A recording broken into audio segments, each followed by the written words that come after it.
Pourquoi est-il intéressant d'acheter en dessous du prix du marché? Pour comprendre pourquoi il est intéressant d'acheter en dessous du prix du marché, il faut s'intéresser aux charges associées à l'achat et à la revente d'un bien. Il faut savoir que lorsque vous achetez un bien ou que vous le revendez, vous avez des charges, des frais associés. Notamment, les plus connus sont les frais de notaire qui représentent de l'ordre de 8% de la valeur du bien. Donc sur un bien à 100 000 euros, on n'est pas loin de 10 000 euros, ce qui n'est pas du tout négligeable. Par ailleurs, un deuxième aspect, c'est les frais d'agence. Et oui, si jamais il y a une agence, ça veut dire que le prix que vous payez le bien est supérieur à la valeur du même bien. Et donc, si jamais vous le vendez, il est très probable que vous deviez vous asseoir sur le prix acheté et retomber au prix hors frais d'agence. Donc, ce sont tous ces postes, notamment notaire plus frais d'agence, qui vont faire que si vous achetez un bien aujourd'hui et que vous le revendez demain ou dans 5 ans au même prix que le prix que vous avez payé, eh bien vous aurez perdu de l'argent entre 10, 20 000, voire même peut-être plus suivant le montant de votre opération. Il faut aussi prendre en compte les frais de diagnostic. Effectivement, lorsque vous revendez un bien, il faut faire des diagnostics qui coûtent eux aussi leur petite somme. Maintenant que vous avez compris pourquoi il était intéressant d'acheter en dessous du prix du marché, on va voir comment acheter en dessous du prix du marché.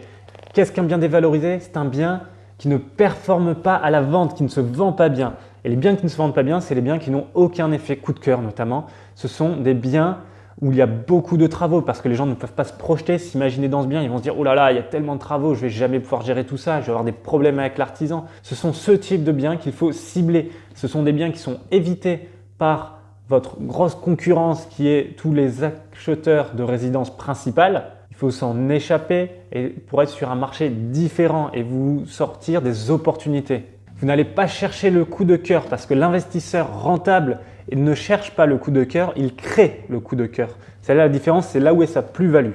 Donc, on va s'orienter sur des biens qui auront des travaux à réaliser et un effort de décoration, de mise en valeur du bien.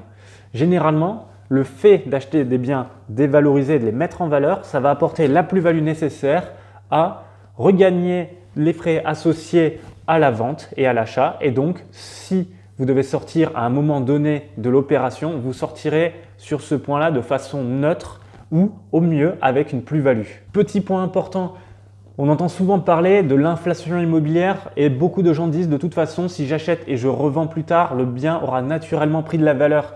Alors c'est quelque chose où il faut faire très attention parce que dans le contexte actuel avec les taux très bas, on n'est pas du tout dans le contexte auparavant, on avait des taux très élevés qui descendaient et donc pour compenser, l'immobilier pouvait augmenter pour avoir le même pouvoir d'achat. On n'est pas du tout dans ce contexte-là et donc je vous déconseille de miser sur une plus-value de votre bien à terme. Misez plutôt sur un maintien constant de son prix.